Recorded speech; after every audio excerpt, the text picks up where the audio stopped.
Welcome to Creating Connections podcast, episode number 85. Is that right? We're on 85? Yes, 85. 85. I am Gittimer Certified Advisor, Mitch Taylor. And I'm Certified Personality Trainer, Vicki Musney. She always misses her cue. What? You know what they say the most important thing is?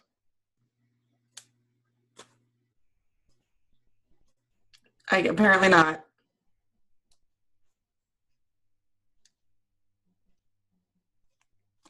Timing. Yeah. I figured that out about 3 seconds into your pause. I'm such a dork. Today in the podcast, we are going to chat about what do you do when it's not a right fit? How do you handle it? The timing is off. Yeah, the timing is off, and the timing is off possibly because it's not a right fit. Mm-hmm. So we'll chat about how you handle that and where you go from there. More after the break. That was nice and easy. What are you talking about? This also speaks to a much bigger issue. Providing personal solutions through understanding people. This is the Creating Connections podcast with Gittimer Certified Advisor Mitch Taylor and Certified Personality Trainer Vicki Musney. Welcome back to Creating Connections. So today we're talking about timing, and we're talking about how do you know when it's a right client? How do you not know, or how do you know when it's not a right client, I should say. And we had that situation here at Tailored Weddings recently. And ironically enough, we met with a relative of this couple, and we sat down and talked about their day, and their date's coming up quite a ways in the future. And from everything I've heard, they're booking us. Awesome. And then I met with That one's like over a year out, right? Yeah, that's over a year out. Well over, okay. And then I met with another relative of that couple, and it got a little hairy. It got a little to the point where I asked you to share this story. Yeah, it got a little to the point where it wasn't a right fit. The bride came in with one of her parents, sat down, talked about their day. The wedding is literally 6 weeks out. So, from the time they first contacted you for this meeting. Yeah. Okay. Maybe I'm stretching 6 weeks. It's 6 weeks. That's right. 6 weeks. Mm-hmm. So the reality is it's coming up fast. And when I asked her what the most important thing about her wedding reception was, or what do you want your guests to say when your wedding reception was over? Which is one of my favorite questions. She stated that she wants everyone to talk about her decor. It's more of a Christmas themed wedding. So she wanted everyone to say it looked like Christmas. Well, here's the kicker. She hasn't booked any decor yet either. Oh my, I did not know that part of the story. I know you didn't know that part, so that's why I want to drop that bombshell right now. Okay. So and again, I don't think there's anything... Sorry, go ahead. There's not anything wrong with wanting decor to be the focus of your reception. Nothing at all. Except for the fact that you're not a decor company. That's not what you do. You do very minimal decor. If a bride wants, a backdrop to go with lighting, then yes, cocktail tables with lighting. Backdrop lighting. Yes, anything but that's not lighting we can provide. Not our forte. Not our forte. And you're not doing centerpieces. We're not doing overlays. We're not doing centerpieces. We're not doing, none of that. None of those things. But from that regard, and that's okay. There's nothing wrong with someone wanting that. There's nothing wrong with someone saying that another service is more important to them than yours.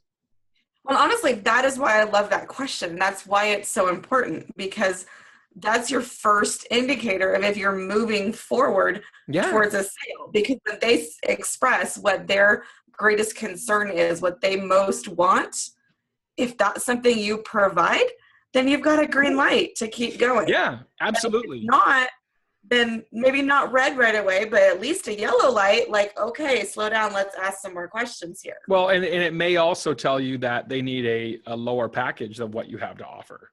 Mm-hmm. Yeah, it's not an immediate no. Correct. It's not an immediate no. It's not an immediate great fit. Here we go. Let's, this is my ideal client. And here's the funny thing, so when I brought Vicky in to be a certified personality trainer for us here at Tailored Weddings for my staff this past April. And when I did that, I wanted the staff to start speaking in color, and I wanted the staff to start understanding who they were as well as who our clients were. And from that standpoint, and working with Vicky over the last however long it's been now, it's been a case of, I understand now that my ideal clients are typically green clients. This bride is very much a green bride, but that doesn't mean she's an ideal client. And so I have to admit, though, I've seen some of your contact forms, and I love it when I see notes that Allison has taken, and she's pre-labeled the client according to color just after one phone consult. And as the trainer, that makes me proud and happy. Yeah. Sorry, side note. No, it's all good. And so from that statement, I guess, I don't want you to pigeonhole people into these quadrants of colors. If you followed our podcast for any length of time, or if you have read Vicky's book, that's not my intent. People are not solely pigeonholed into one of four. People are a myriad of different things, different personality types, different. And the main thing I teach is within those colors, there are differences. It's not that all greens are alike. There are different common strengths and different common weaknesses to each personality type. And depending on where they are and, the 40 different traits that we measure in the system I teach, you're going to have different outcomes and different preferences and different, So in our group Sales for Event Pros, Brian Harris, a fellow DJ and friend of mine out of Ohio, he commented, how did you know that she was not an ideal client for you? Because she's showing all the right personality types, right? And all those things. Someone planning 6 weeks out typically is not going to invest the money to have us be at their event in most cases. Not all, certainly not all, but most cases. And the other thing was just her indifference to what we had to offer. And even her parent, who was here when I went through my full sales process that we're going to be lining out exactly step by step at Mobile Beat Las Vegas coming up in March with the Sales for Event Pros seminar. But went through the full sales process. And even at the end, the parent was very much a case of, okay, so it's 6 hours of music. I'm like, no, that's not what you're paying me for. You're paying me to create an outcome for your daughter's event. Yeah. You're paying me to create the memories, to provide you with a different experience than anything you've seen before at an event. Music is that harder? Is simply a tool in the toolbox. That's all it is. Go ahead, keep going. My question is it harder to convey your value to people because a lot of people come in thinking they're just coming in to get a quote for music. That's not uncommon. But I think, is it harder to convey your value and really truly explain what you do when it's on such a condensed time frame? Yes. Yes. Because I would think that people that are planning 18 months out look at that as, oh, okay, well, I'm going to have him walk me through the process over the next 18 months. Yes. He'll be there as a resource. He'll be able to help me with this. And I argue, as a timing order.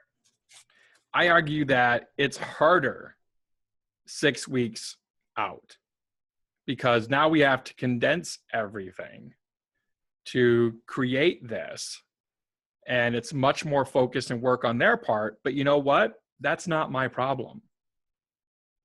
But I think it's harder for you too, because yes, it absolutely is. We have to drop. And I've seen people that offer last minute booking discounts. I've got a date and you call me and it's 3 weeks away, and I guess that works for some people. More power to them. But I look at that going, no, I think I'm going to charge you a last minute rush fee because it's going to put so much stress on me the next few weeks. I don't want to speak on business models. Everyone has their business model that works for them. Yeah. And that's okay. And you have to know what works. Yeah. What are your COGS? What are you providing talent-wise for the event? What is the expected outcome of the event? What do they want to get out of this? but having a very real conversation, you know, and I offered a free tip, if you will, and there's a free tip that I will literally stand my couples up and move them over here and literally walk them through it in my office of one thing that we can do to help make their event more enjoyable for everybody involved and more personal. And so that's one way I convey my value, is by literally walking them through a scenario of how something has always been done and our different spin on it. So to do that is one way to convey your value. Convey your value through demonstration, convey your value through performance, either video performance of you at the event, and not just a raging dance floor with people, you know, doing the Jersey bump or whatever, but actual, you know, MC skills or DJ mixing skills or audience participation, something that shows how you have involved everyone for the event and made it much better than just the average DJ at an event. That's what you have to showcase your value against. What's the baseline versus what you can provide? So then bringing that back to this story, Mitch, because I know you're very good at, no, it's okay. It's doing those things and showcasing that value. And at the end of that presentation, was the case here, they're still not connecting with what you do. No, we did not connect. That's a huge sign. This is not a fit. If after watching you walk through those things, demonstrate with video, tell your story, show your value, and at the end they're still saying, okay, so we get music for 6 hours. And that's okay. That's what they are, though. And they don't need you.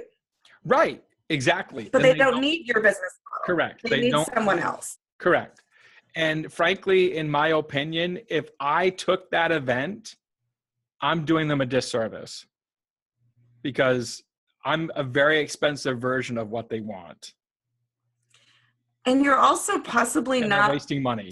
They only want X. Well, and you're not really setting yourself up in your company to be seen, because you're not getting to do and what you do best, maybe, if they're going to be limiting and putting the brakes on. Oh, we don't want this, we don't want that, we just want you to do this.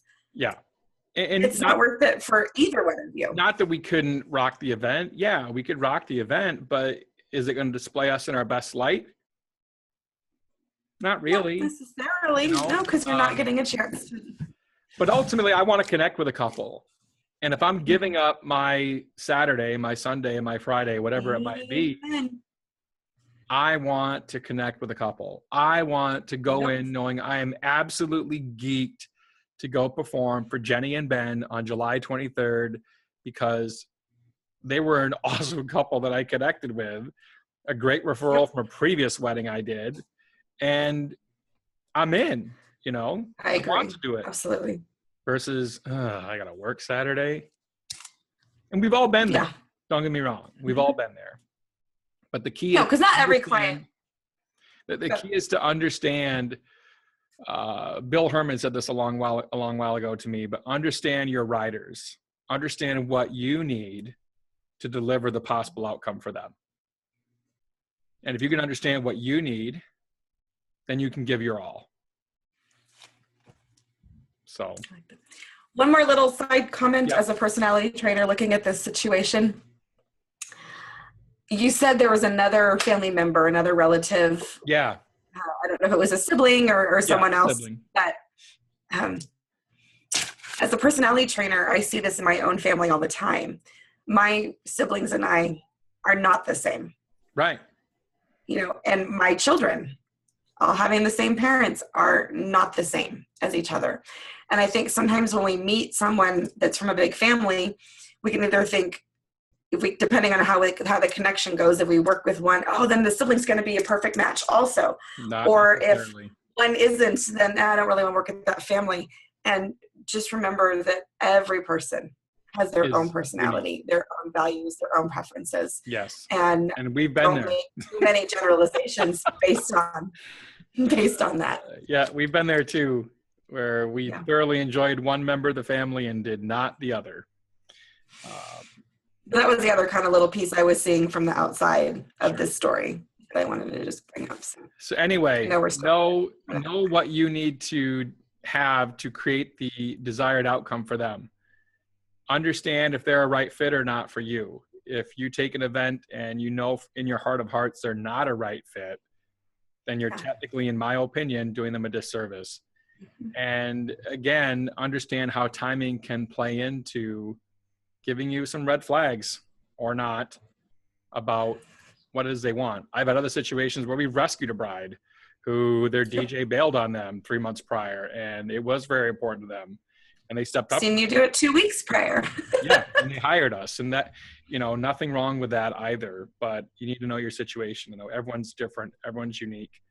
Understand every personality is different. So that's today's show. Thank you for joining us today for our Creating Connections podcast. Please come see us at Mobile Beat Las Vegas. Vicki and I will both be speaking at the national show for disc jockeys that is Mobile Beat. We also have a special workshop where if you want to dive deep into the sales process and actually be a fly in the wall as we walk through an actual sales meeting from start to finish, covering everything that we talked about.